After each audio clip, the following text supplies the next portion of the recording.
Welcome to the Single Lady Estates podcast. My name is Bobbie Wasserman, and I'm the founder of Single Lady Estates. Thank you for spending some of your day with us. At Single Lady Estates, we look at the entire home ownership life cycle to bring a new perspective to the homeowner experience, especially for women. We look at buying, selling, and life in between. So today we are really excited to have Wendy Ross with us to speak on how she, as a real estate broker, has redefined the buying and selling experience and created a new realty business model tailored to individuals' needs with her own company, Veracity Real Estate Company. Wendy created Veracity after decades of working in a variety of real estate brokerages in Silicon Valley and Orange County, California.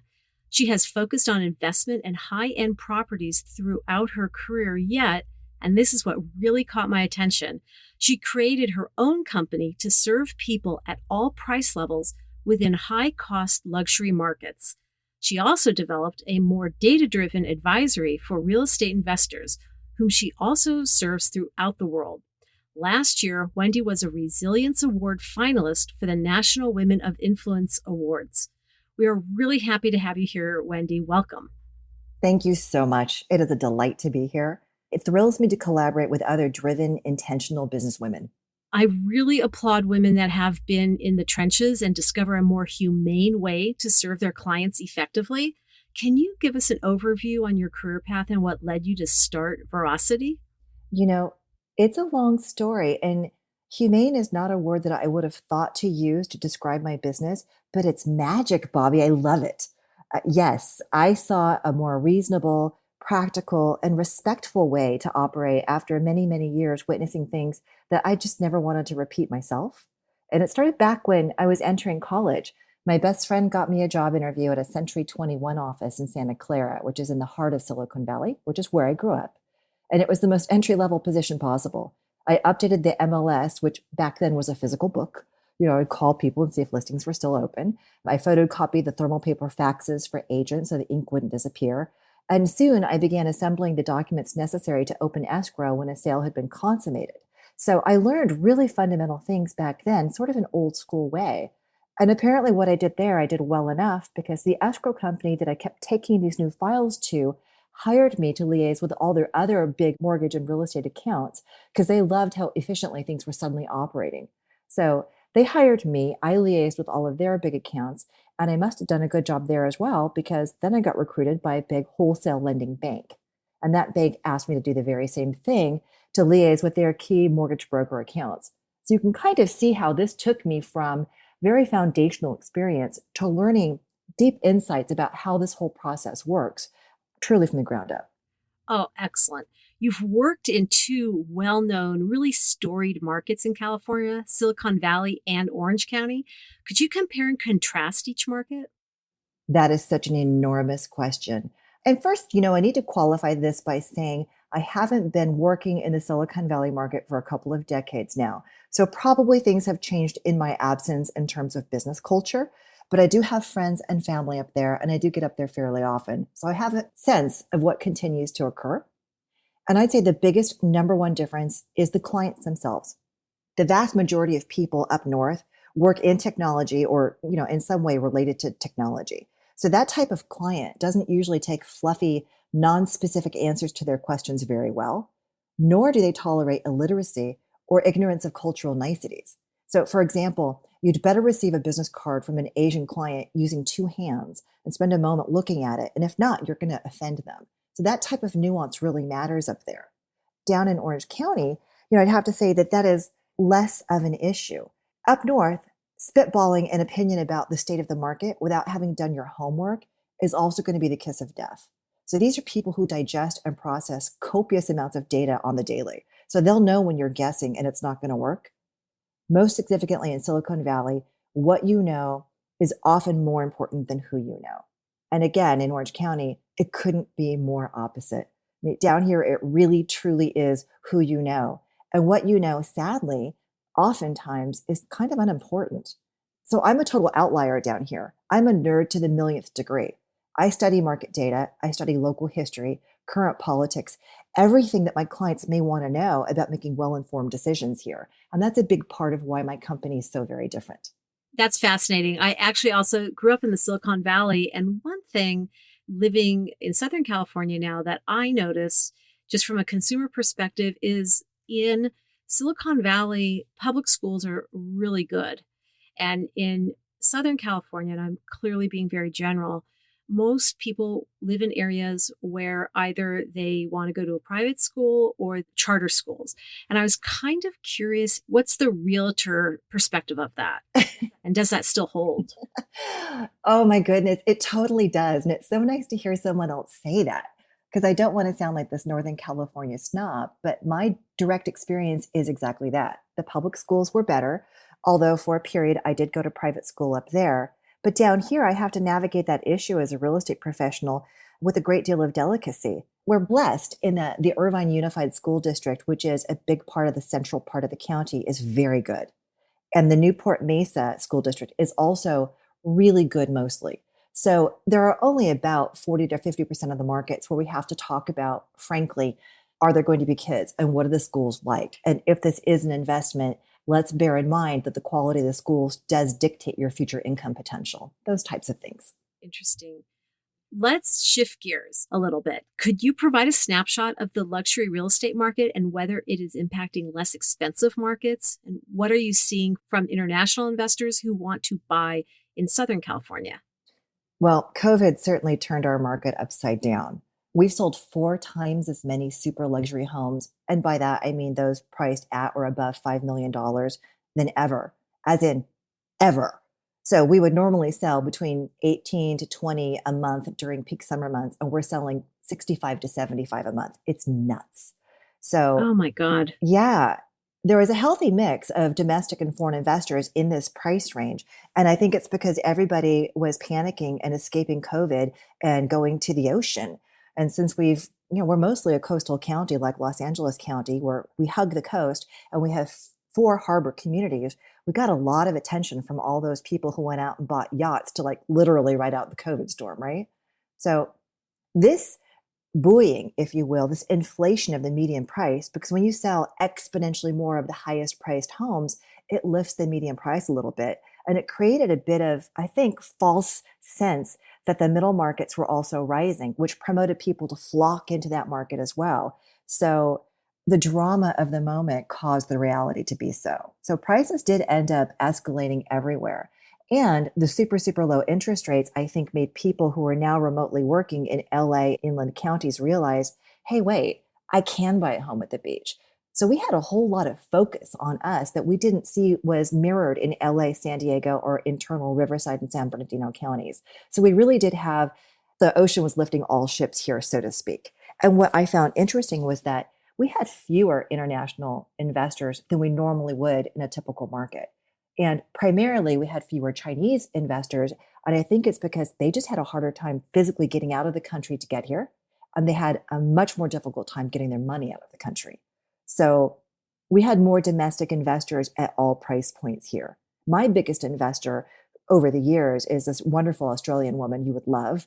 And she didn't invest in our market during the last 3 years at all. I find that fascinating. So one might logically conclude from that kind of the shut out of due to COVID, right, of foreign investors would have the home ownership rate overall increase for Americans. Did that actually happen? Regrettably, no. Orange County has been fighting against the bifurcation of our economy. The wealth gap is real and it's widening. It was widening a little bit less so during COVID because interest rates were so low that some people found they could buy a house and have effectively the same payment they would have if they rented. So a few more people entered the market and became homeowners, but it didn't dramatically increase our rate of homeownership. And now that we're getting out of COVID, or at least the panic that is COVID, and into higher interest rates, my expectation is that homeownership rates are going to continue to lag and the wealth gap is going to continue to widen. And that's going to be the biggest challenge to our local economy for decades. Oh, wow. For luxury homes, which is a more global market, does the political climate play a role in marketing veracity? I have not yet seen that there's an impact from the political environment or tastes, if you will, not specifically against my company. What I have seen is that politics has driven some people out of California into more Republican states. But the interesting thing is that Orange County tends to lean Republican anyway. So there seems to be a zero sum game in terms of impact on me and my business. But bear in mind, I'm very, very cognizant to remain nonpartisan, and I'm very careful to keep all my conversations along those lines because my team and I want to be very respectful of everyone's opinions. We don't have to agree with everyone, but everyone who comes to us for service needs to feel like the lines of communication are very open. There's a lot of trust there, and that they can really listen to us and yet let us be the advisors that we need to be for them. Excellent. Excellent. I noticed on your LinkedIn page that you have a post telling people not to hold their breath, waiting for a wave of foreclosures now that the market is slowing down. Can you discuss that a little? Absolutely. Sometime I'll have to send you my podcast when I had Rick Sharga from Realty Track talk with me. And I'm blessed. He's a very dear friend of mine I've known for a very long time. And he's one of the chief executives at Realty Track, which is the world renowned aggregator and reporter of foreclosure data. So they are the go to source of foreclosure information. And a few months ago, when I had him on my show, and I said, so, is there a wave of foreclosures coming? And do you see that manifesting in the market? Blah, blah, blah. And he looked at me and said, no. What else do you want to talk about? I was like, okay. I'd love to turn the conversation to real estate as an investment. So, in prior podcasts, we discussed home ownership with younger professional women who are purchasing real estate on their own prior to marriage so that they'll have their own property and a sole investment for themselves. What are you seeing among single women, especially as it relates to first-time homebuyers? This is a many splendored question and absolutely one of my favorite things. So let me parse it out a little bit. First of all, I've helped many men and women and young couples make their first purchases, and that's by and far my favorite thing ever. It absolutely is. Interestingly, most of my first timers have just coincidentally been women. I didn't target them or go after them, and perhaps it's because I am myself a woman. It's just naturally followed. But some of the things that I'm seeing, there are differences in terms of gender, as far as the decisions that they make and how they make them. And the women seem to have a little bit more vision and the ability to see beyond property issues of condition or age or paint color, as long as the location is good, and potentially the schools for all the things we discussed before. So they tend to be a little bit easier for me to work with and a little bit easier for me to coach and advise, although there have been some young men who've just been a pleasure to work with.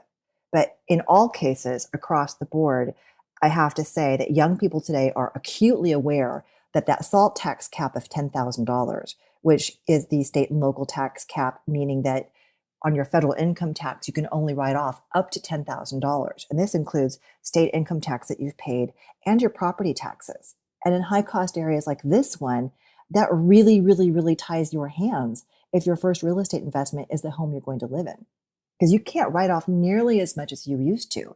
So this has changed the perspective for a lot of these first time buyers who would normally have bought a condo or a small home to occupy themselves.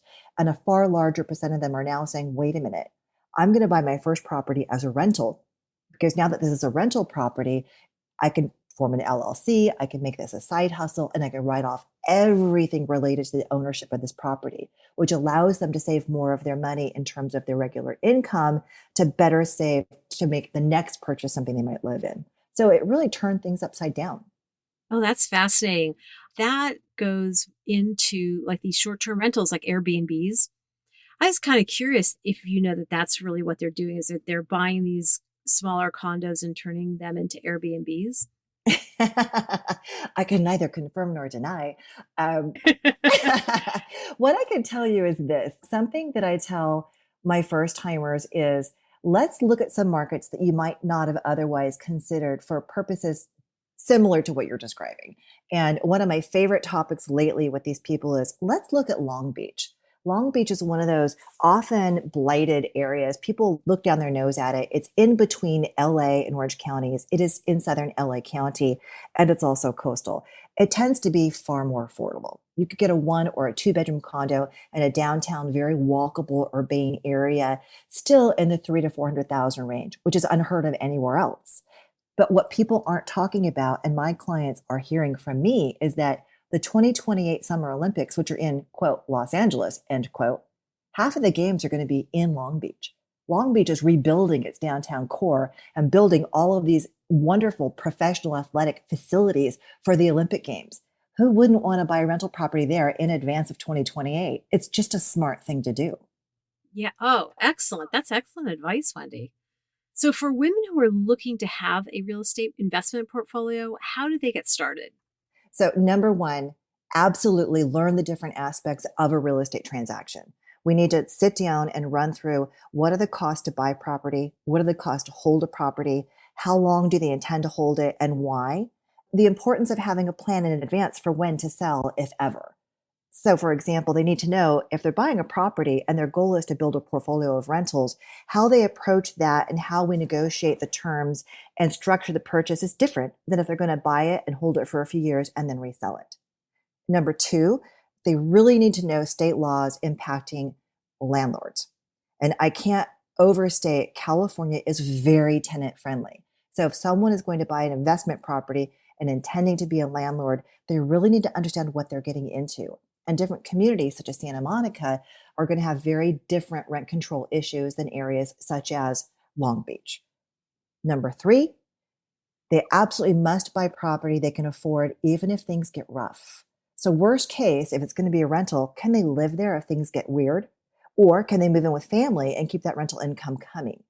I haven't yet had a first timer regret their decision because they worked so hard with me to be well informed and they knew exactly what they were doing when they made their first purchase.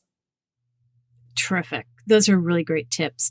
What would be the three top questions women need to ask themselves when buying a home to live in versus buying an investment property? What's the mindset difference?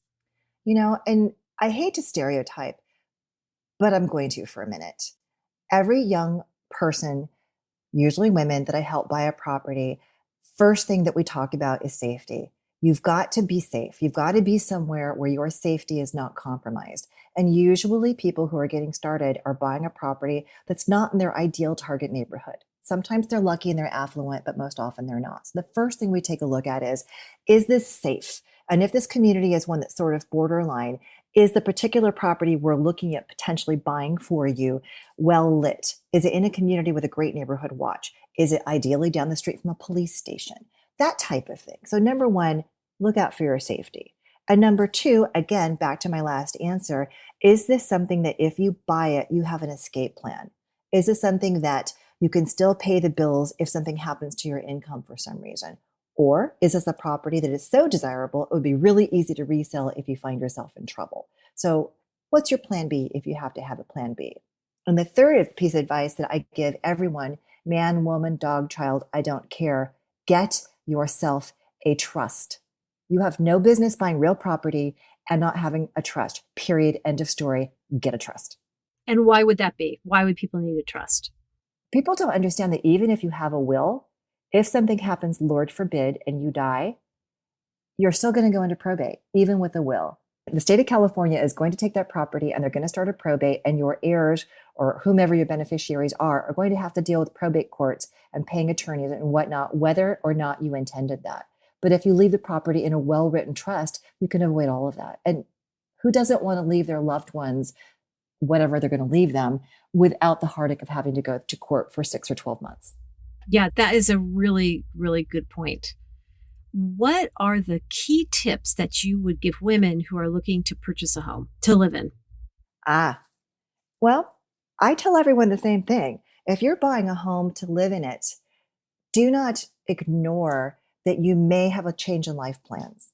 So if you're buying a home to live in, of course, you have to love it. You have to feel safe in it. But is this a property that you could dispense with easily if your life plan changed? Or is this a property you could easily put a tenant into if your life plan changed? And also, if you're a single person and you've bought property and our life plans change, trust me, no one knows more than I do, you might want to consider putting it into a trust before you find someone you fall madly in love with, because sometimes our judgment gets clouded when we find that Mr. or someone spectacular. That, again, great advice. Is there any additional advice or tips that you would give women, or maybe men and women, when it comes to home ownership in general? We cannot overstate the importance of one's neighbors. And by that, I mean, if you have common walls with your neighbors, before you close escrow on that house, I'm going to make you sit and read every single one of the HOA meeting minutes notes so you can see what the neighbors are complaining about. Brilliant. Bad neighbors are really hard to get rid of. Yeah. Yes. Yes. I think that's excellent advice. Thank you so much. This has really been enlightening and really enjoyable. You've given us some really great advice and things to think about, and you've really offered a unique perspective for our audience. I really appreciate it. I couldn't be more delighted. Thank you so much for having me.